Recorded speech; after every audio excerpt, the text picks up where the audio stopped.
and not just for the normal reasons of public speaking, although that's there too. But it's also because I want to say something meaningful, and I've been overwhelmed by the enormity of what is happening right now. And there's a particular set of circumstances which have also been feeding into my confusion and denial.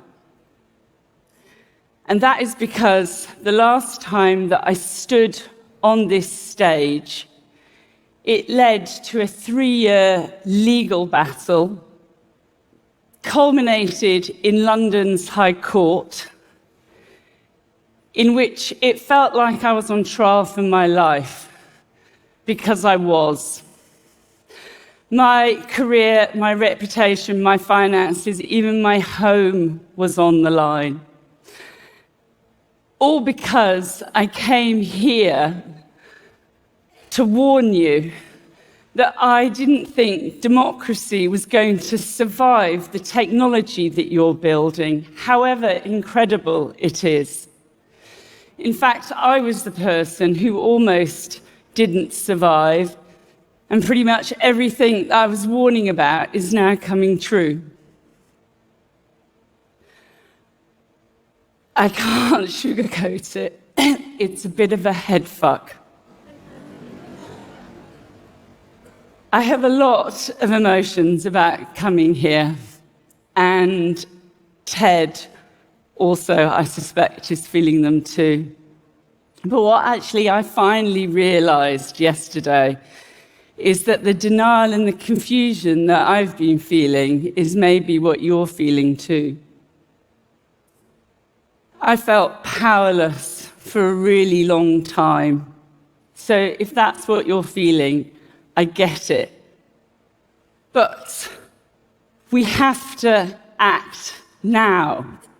My alarm system is ringing again. There are things that we can do. In my case, I survived, and you will too, but it's by learning how to fight back. This is my guide, and it has to start with naming it. It's a coup. I know you probably don't want to hear that, and especially here, but we can't fight it if we can't see it, and we can't see it if we don't name it.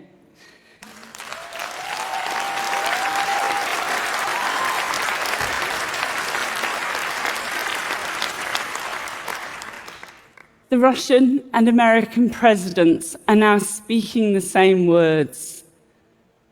They are telling the same lies. We are watching the collapse of the international order in real time, and this is just the start. Coups are like concrete. When they stop moving, they set. It is already later than we think. This image, some of you in this room might know these people. I call it tech bros in hostage situations. It's a message to you. This is Putin's playbook. He allows a business elite to make untold riches in exchange for absolute loyalty. Some people are calling this oligarchy, but it's actually bigger than that. These are global platforms. It's broligarchy.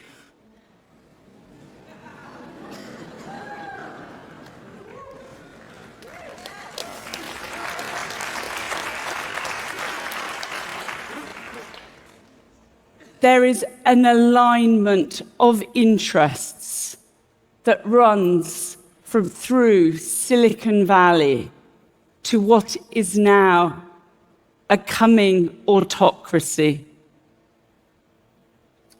It's a type of power that the world has never seen before.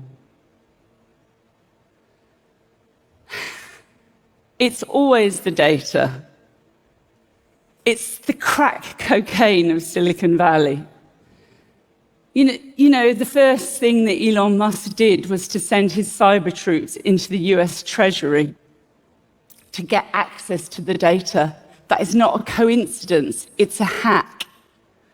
That data is now feeding AIs that are choosing who to sack and who to replace. Eliminate fraud and waste. When we broke the Cambridge Analytica story about the harvesting 87 million people's Facebook data, people freaked out, rightly. This is chicken feed compared to that. But it is the blueprint. It's always the data. Which is why it's so important that you start thinking about your private life. The oligarchy doesn't want you to have one. This is the old headquarters of the East German secret police. They kept detailed files on almost 1 in 3 of their citizens. That is nothing compared to what Google has on every single one of us and hundreds of other companies. The entire business model of Silicon Valley is surveillance. It harvests our data in order to sell us stuff. We are already living inside the architecture of totalitarianism.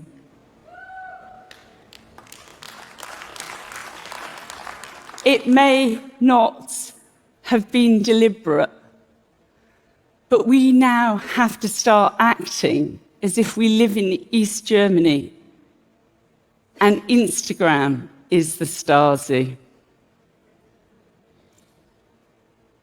Politics is downstream from culture. So I actually learned this from somebody who I think of as one of the great philosophers of our age, Steve Bannon. He actually stole it from somebody else. But it's not politicians who have the power. He knows that. It's why he's a podcast bro these days. But culture now is just what's next on your phone. And that's AI. Culture is AI now. And forget the killer robots.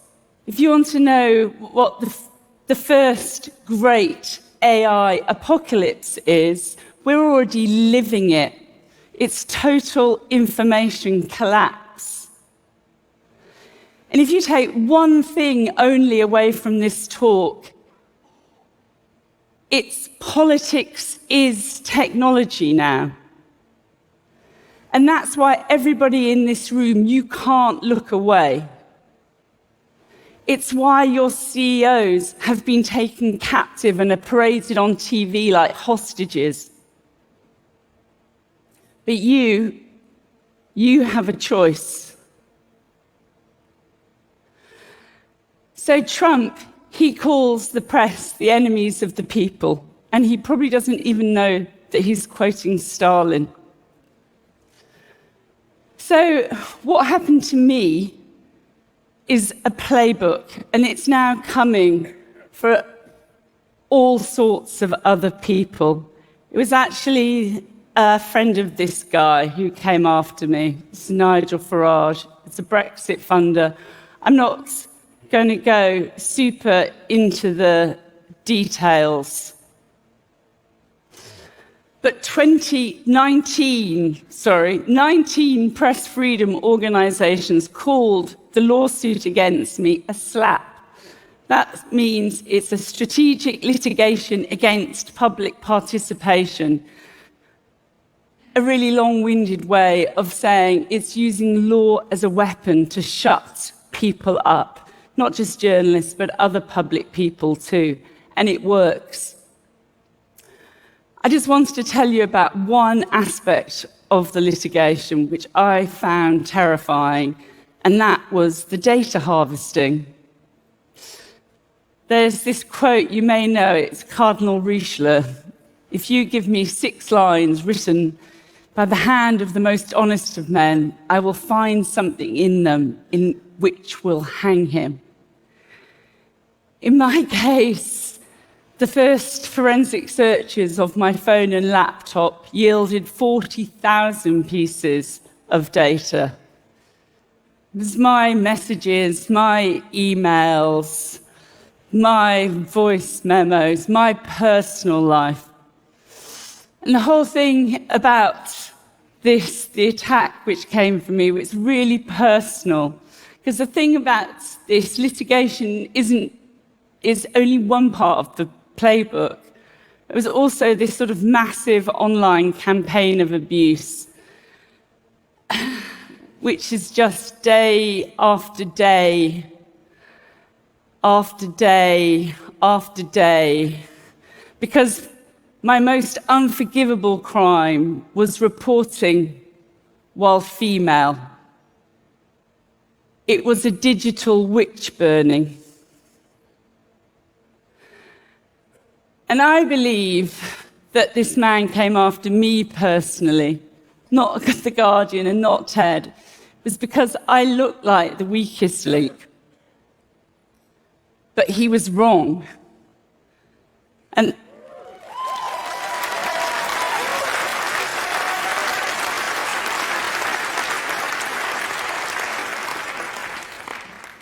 30,000 people rose up to support me. They contributed almost £1 million to a legal defence fund because they saw a bully trying to crush me and they would not let it stand. And it always makes me emotional when I think about that. I just heard somebody was saying the camera person, I don't know where they are, contributed. This whole talk is actually my gratitude towards everybody who did that. But it's also why I know about what we have to do next. You know, Trump is suing news organizations, and every day they're settling. These are big corporates with corporate interests. Not everybody can stand up to power, but there are people who are doing it, and we can support them. We have to have each other's backs right now, because we are the cavalry now. You know, this is really important to me, but I spoke to a UK libel lawyer before this talk. I want to say that there is an awful lot of facts set down in a High Court judgment, and we're actually taking the case now to the European Court of Human Rights. We're testing the UK on its laws around freedom of expression. So look after facts. You'll miss them when they've gone. This is Wayback Machine. Give them money. They're trying to preserve the internet as it's being deleted day by day.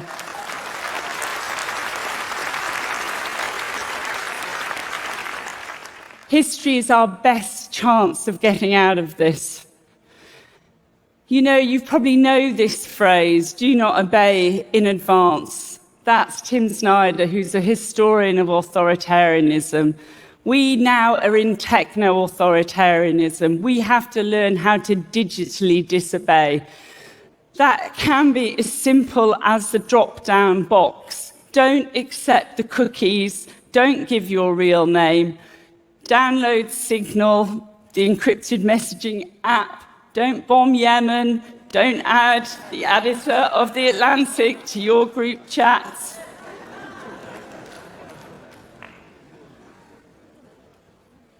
Don't experiment on children. You know, social mores change. We don't send children down coal mines anymore. And in years to come, allowing your child to be data harvested from birth will be considered child abuse. You didn't know, but now you do. Privacy is power. And we have more of it than we think. I had this little epiphany yesterday in which I realized actually the moments when I felt most powerless were the moments that I felt I was actually most powerful. It was because my journalism had impact. They want us to feel powerless. That's the plan. There is so much, though, that we can learn from people who've been through this before. Alexei Navalny, the leader of the Russian opposition, he always talked about a beautiful Russia of the future. He painted a vision. There is a beautiful internet of the future, free from corporate capture and data tracking. We can build it. It is going to take a movement, but we can learn from movements that there have been before us.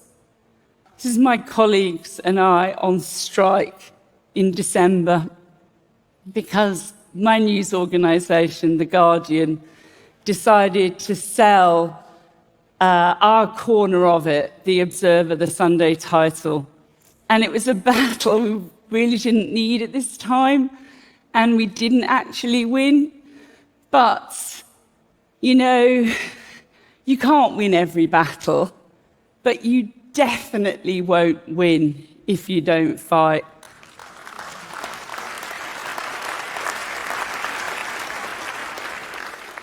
So I want to leave you with this.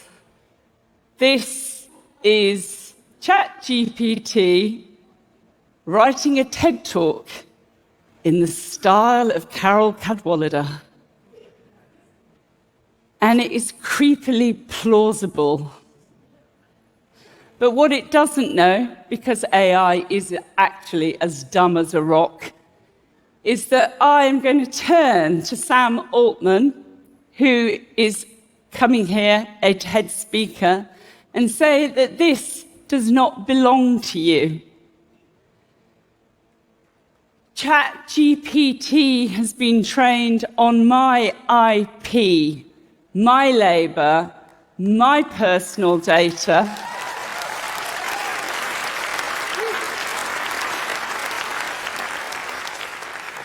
And I did not consent.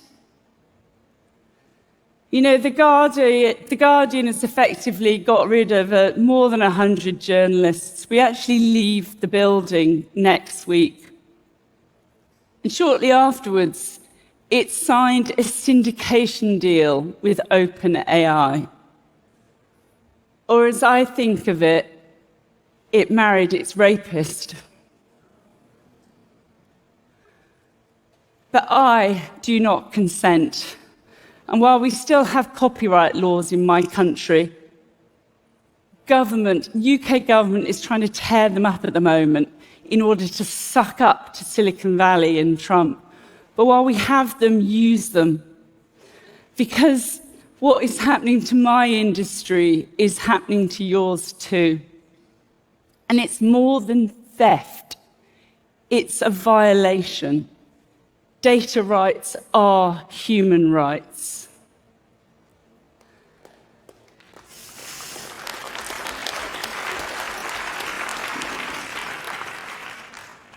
In 2019, I came here and I called out the gods of Silicon Valley. I was wrong. Sam Altman, Mark Zuckerberg, Elon Musk, you are not gods. You are men and you are careless.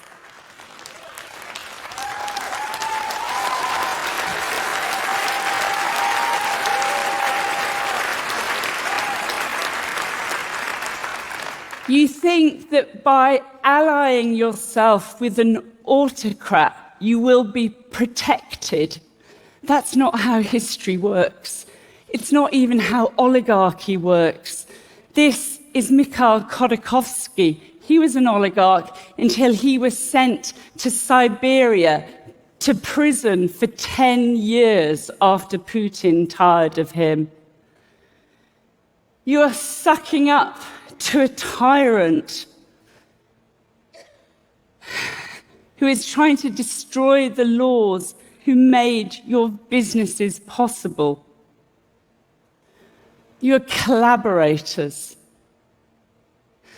You are complicit in a regime of fear and cruelty. But the rest of us, we all here, we have a choice. I chose to come back to TED because I'm reclaiming my story, my words.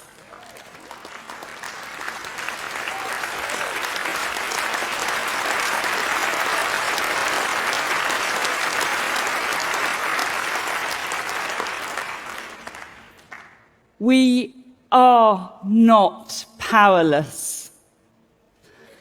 The 30,000 people who supported me proved that we are not powerless.